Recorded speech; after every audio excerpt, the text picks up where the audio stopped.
Dear Esther, I have lost track of how long I have been here and how many visits I have made overall. Certainly the landmarks are now so familiar to me that I have to remind myself to actually see the forms and shapes in front of me. I could stumble blind across these rocks, the edges of these precipices, without fear of missing my step and plummeting down to sea. Besides, I have always considered that if one is to fall, it is critical to keep one's eyes firmly open.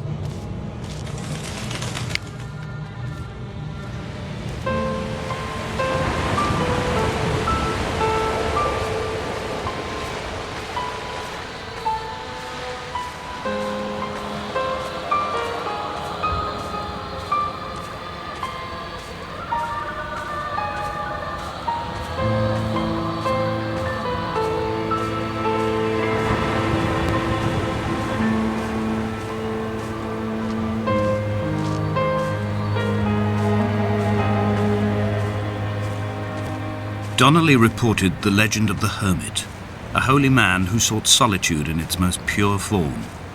Allegedly, he rode here from the mainland in a boat without a bottom, so all the creatures of the sea could rise at night to converse with him. How disappointed he must have been with their chatter. Perhaps now, when all that haunts the ocean is the rubbish dumped from the tankers, he'd find more peace. They say he threw his arms wide in a valley on the south side, and the cliff opened up to provide him shelter. They say he died of fever 116 years later. The shepherds left gifts for him at the mouth of the cave, but Donnelly records they never claimed to have seen him. I have visited the cave and I have left my gifts, but like them, I appear to be an unworthy subject of his solitude.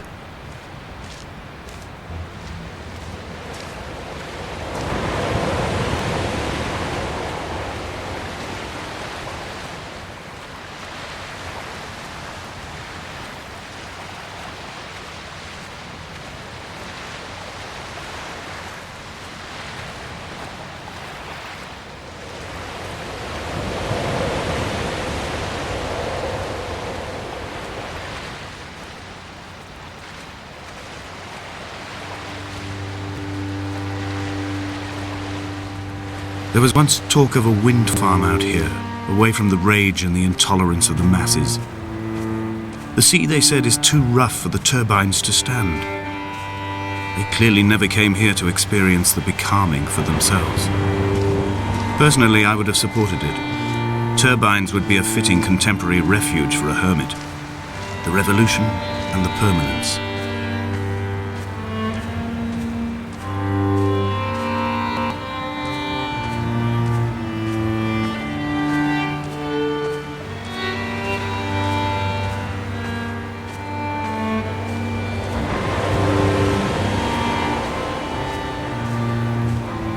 Donnelly's book had not been taken out from the library since 1974.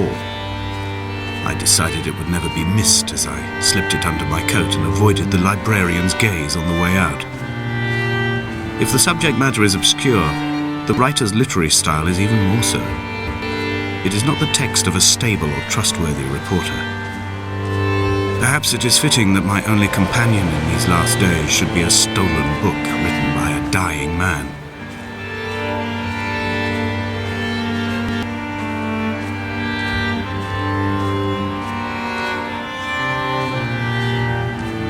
When someone had died or was dying, or was so ill they gave up what little hope they could sacrifice, they cut parallel lines into the cliff, exposing the white chalk beneath. You could see them from the mainland or the fishing boat, and know to send aid or impose a cordon of protection, and wait a generation until whatever pestilence stalked the cliff paths died along with its hosts. My lines are just for this. Keep any would-be rescuers at bay. The infection is not simply of the flesh.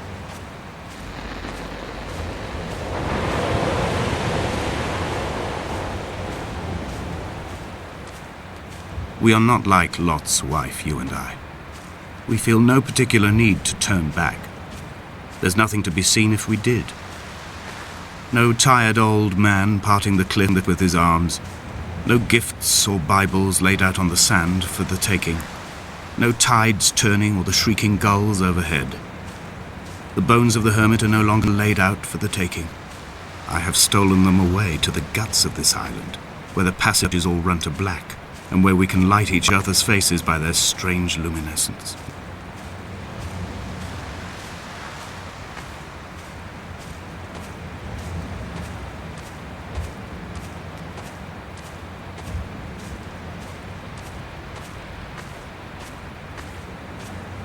Dear Esther, I met Paul. I made my own little pilgrimage. My Damascus, a small semi-detached on the outskirts of Wolverhampton. We drank coffee in his kitchen and tried to connect to one another. Although he knew I hadn't come in search of an apology, reason or retribution, he still spiraled in panic, thrown high and lucid by his own dented bonnet. Responsibility had made him old. Like us, he'd already passed beyond any conceivable boundary of life. I would leave you presents outside your retreat in this interim space between cliff and beach. I would leave you loaves and fishes, but the fish stocks have been depleted and I've run out of bread. I would row you back to your homeland in a bottomless boat, but I fear we would both be driven mad by the chatter of the sea creatures.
The vegetation here has fossilized from the roots up. To think they once grazed animals here, the remnants of occupation being evidence to that. It is all sick to death. The water is too polluted for the fish, the sky is too thin for the birds, and the soil is cut with the bones of hermits and shepherds. I've heard it said that human ashes make great fertilizer, that we could sow a forest from all that is left of your hips and ribcage, with enough left over to thicken the air and repopulate the bay.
Dear Esther, I have now driven the stretch of the M5 between Exeter and Bristol over 21 times. But although I have all the reports and all the witnesses, and have cross-referenced them within a millimetre using my Ordnance Survey maps, I simply cannot find the location. You'd think there would be marks to serve as some evidence. It's somewhere between the turn-off for Sanford and the welcome brake services. But although I can always see it in my rear-view mirror, I have as yet been unable to pull ashore.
I've begun to wonder if Donnelly's voyage here was as prosaic as it was presented.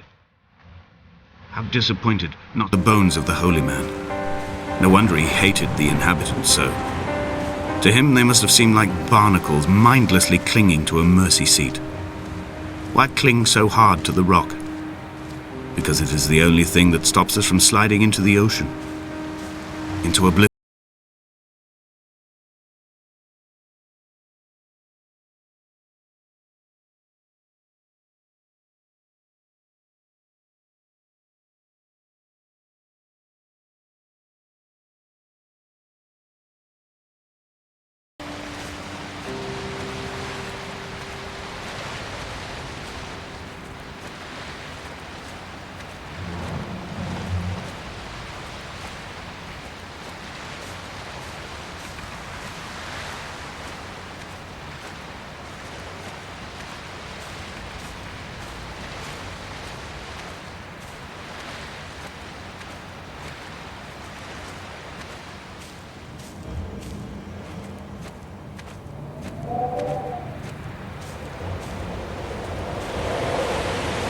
I had kidney stones and you visited me in the hospital. After the operation, when I was still half submerged in anesthetic, your outline and your speech both blurred. Now my stones have grown into an island and made their escape, and you have been rendered opaque by the car drunk.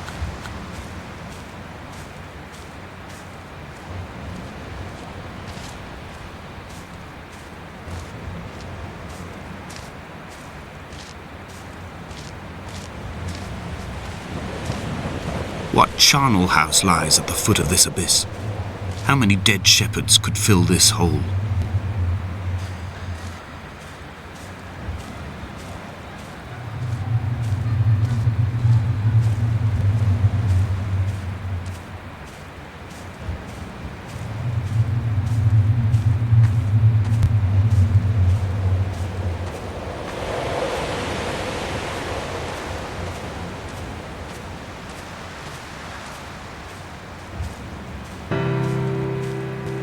I've begun my ascent on the windless slope of the western side. The setting sun was an inflamed eye squeezing shut against the light shone in by the doctors. My neck is aching through constantly craning my head up to track the light of the aerial. I must look downwards, follow the path under the island to a new beginning.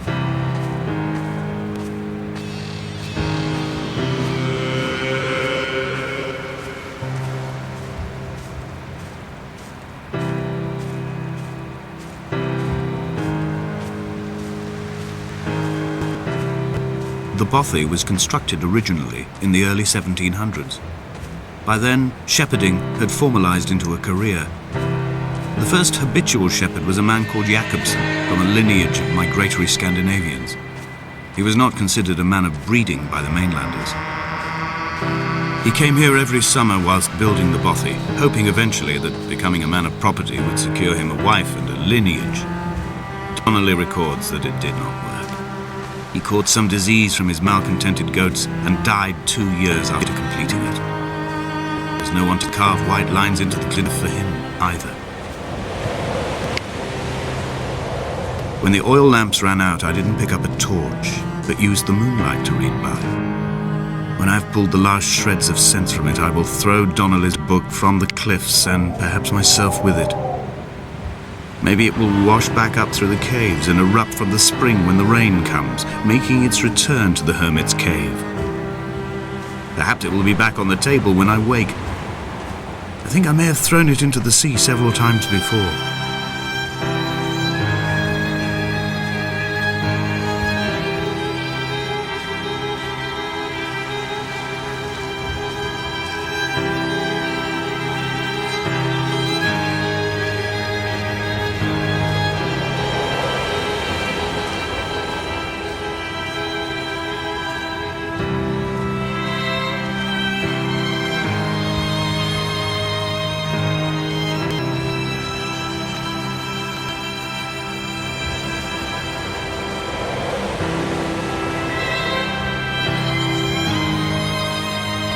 In a footnote, the editor comments that at this point, Donnelly was going insane as syphilis tore through his system like a drunk driver.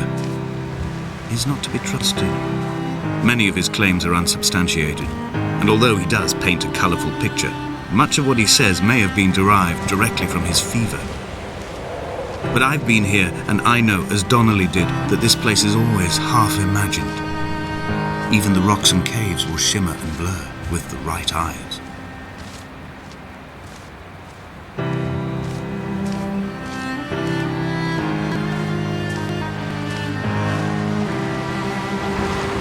They found Jakobsen in early spring. The thaw had only just come. Even though he'd been dead nearly 7 months, his body had been frozen right down to the nerves and had not even begun to decompose. His fingernails were raw and bitten to the quick.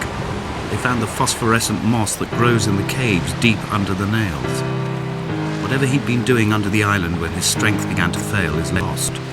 He'd struggled halfway up the cliff again, perhaps in a delirium, perhaps trying to reach the bothy's fire before curling into a stone and expiring.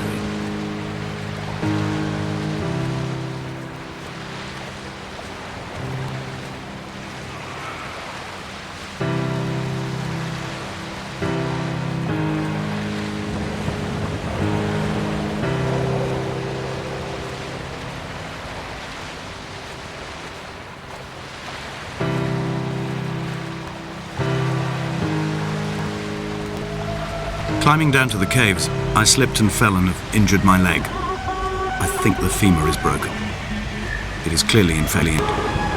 The skin has turned a bright, tight pink, and the pain is crashing in on waves. Winter tides against my shoreline, but drowning out the ache of my stones. I struggled back to the bothy to rest, but it has become clear that there is only one way this is likely to end. The medical supplies I looted from the trawler have suddenly found their purpose. They will keep me lucid for my final ascent.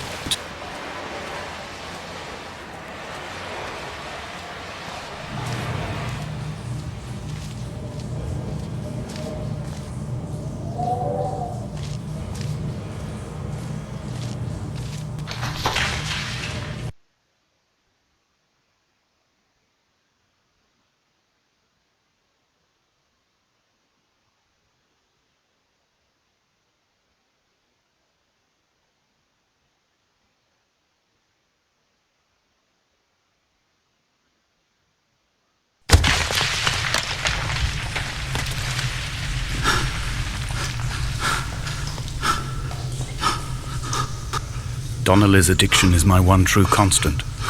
Even though I wake in false dawns and find the landscape changing, flowing inconstantly through my tears, I know his reaching is always upon me.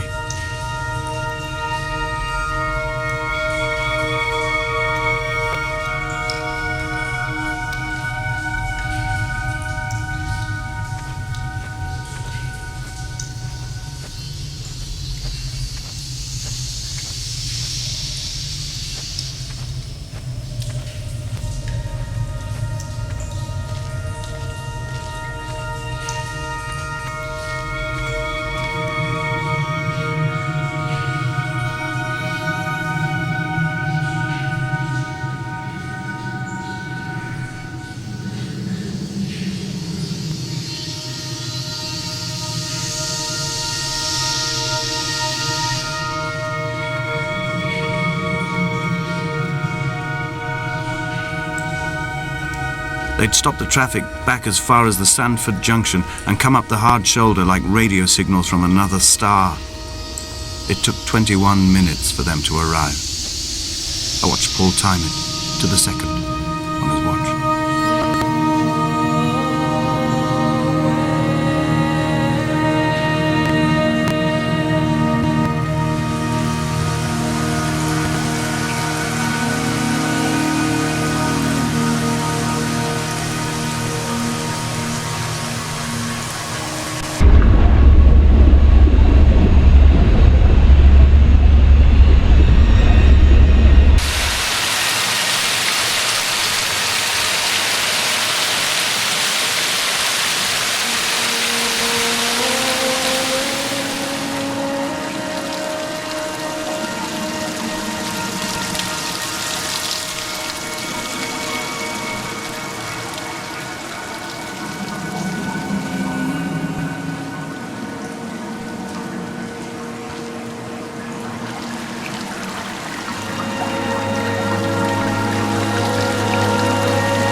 I am traveling through my own body, following the line of infection from the shattered femur towards the heart.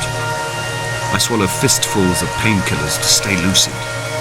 In my delirium, I see the twin lights of the moon and the Ariel shining to me through the rocks.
This is a drowned man's face reflected in the moonlit waters. It can only be a dead shepherd who has come to drunk drive you home.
wish I could have known Donnelly in this place.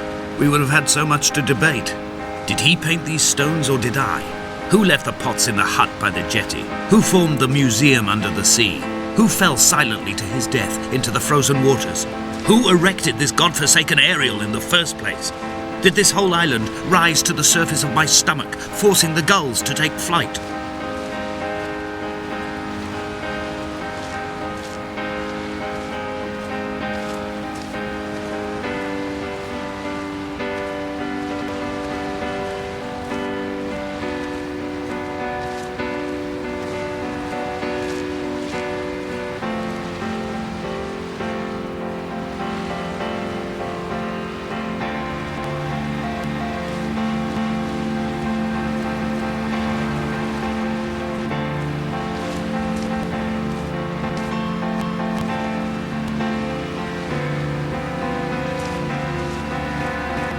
Fire and soil, I chose fire. It seemed the more contemporary of the options, the more sanitary. I could not bear the thought of the reassembly of such a ruin. Hitching arm to shoulder and femur to hip, charting a line of thread like traffic stilled on a motorway, making it all acceptable for tearful aunts and traumatized uncles flown in specially for the occasion.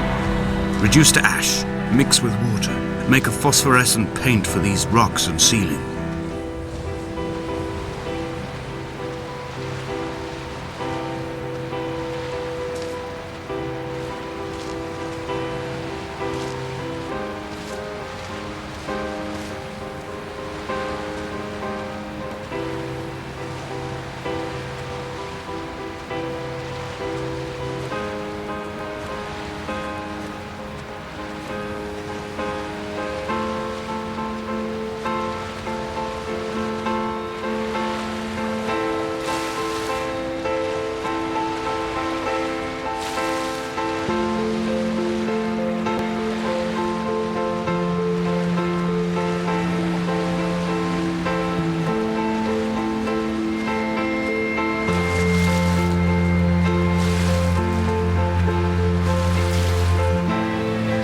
There were chemical diagrams on the mug he gave me coffee in, sticky at the handle where his hands shook.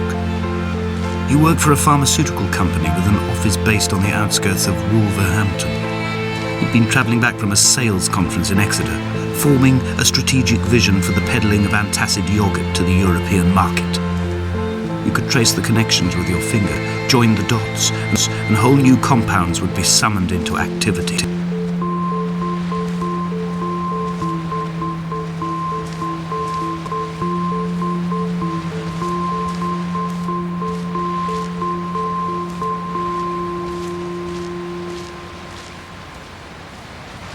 From here, I can see my armada. I collected all the letters I'd ever meant to send to you, if I'd have ever made it to the mainland, but had instead collected at the bottom of my rucksack, and I spread them out along the lost beach. Then I took each and every one, and I folded them into the boats. I folded you into the creases, and then, as the sun was setting, I set the fleet to sail. Shattered into 21 pieces, I consigned you to the Atlantic, and I sat here until I'd watched all of you sink.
The pain in my leg sent me blind for a few minutes as I struggled up the cliff path.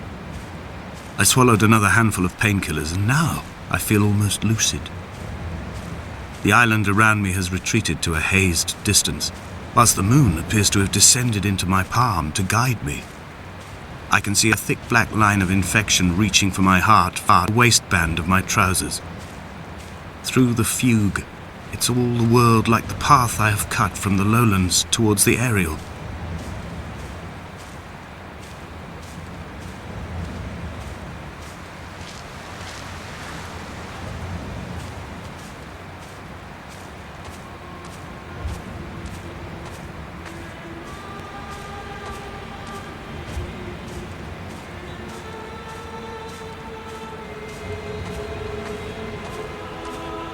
I've begun my voyage in a paper boat without a bottom. I will fly to the moon in it. I've been folded along a crease in time, a weakness in the sheet of life. Now you've settled on the opposite side of the paper to me. I can see your traces in the ink that soaks through the fibre, the pulped vegetation. When we become waterlogged and the cage disintegrates, we will intermingle. When this paper aeroplane leaves the cliff edge and carves parallel vapor trails in the dark, we will come together.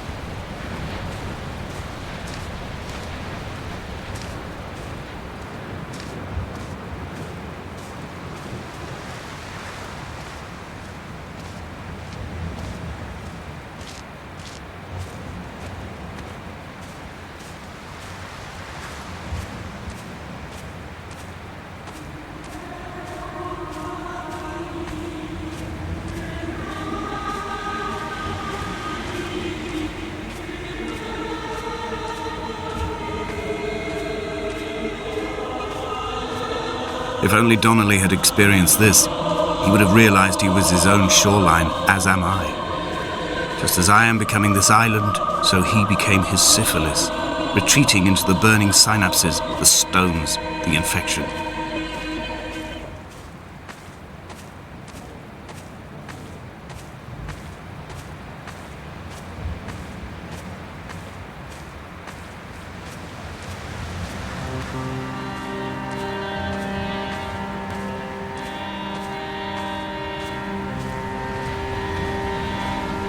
There are headlights reflected in these retinas. Too long in the tunnels of my island without a bottom. The sea creatures have risen to the surface, but the gulls are not here to carry them back to their nests. I've become fixed, open and staring, an eye turned on itself.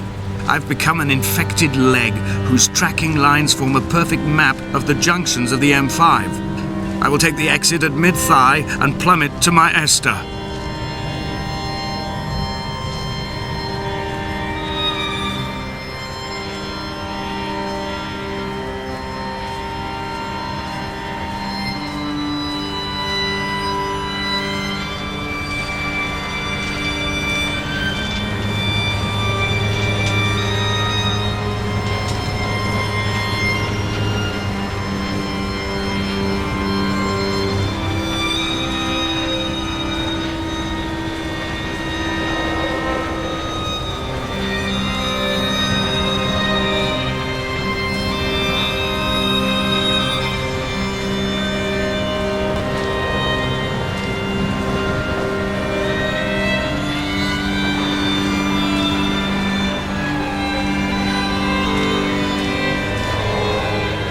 A gull perched on a spent bonnet, sideways, whilst the sirens fell through the middle distance and the metal moaned in grief about us.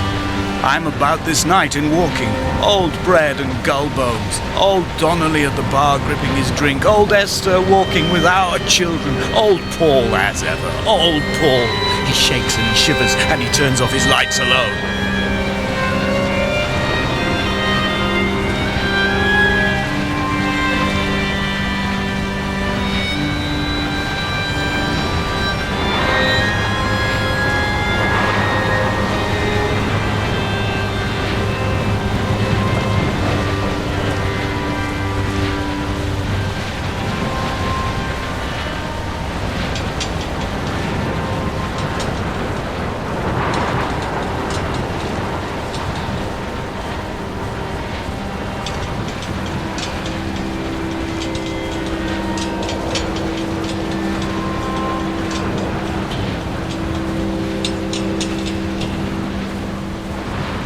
I am the Ariel. In my passing, I will send news to each and every star. Dear Esther, I have burnt my belongings, my books, this death certificate. Mine will be written all across this island. Who was Jakobsen? Who remembers him? Donnelly has written of him, but who was Donnelly? Who remembers him? I have painted, carved, hewn, scored into this space all that I could draw from him. There will be another to these shores to remember me. I will rise from the ocean like an island without bottom, come together like a stone, become an Ariel, a beacon, that they will not forget you. We've always been drawn here. One day the gulls will return and nest in our bones and our history. I will look to my left and see Esther Donnelly flying beside me. I will look to my right and see Paul Jakobsen flying beside me. They will leave white lines carved into the air to reach the mainland, where help will be sent.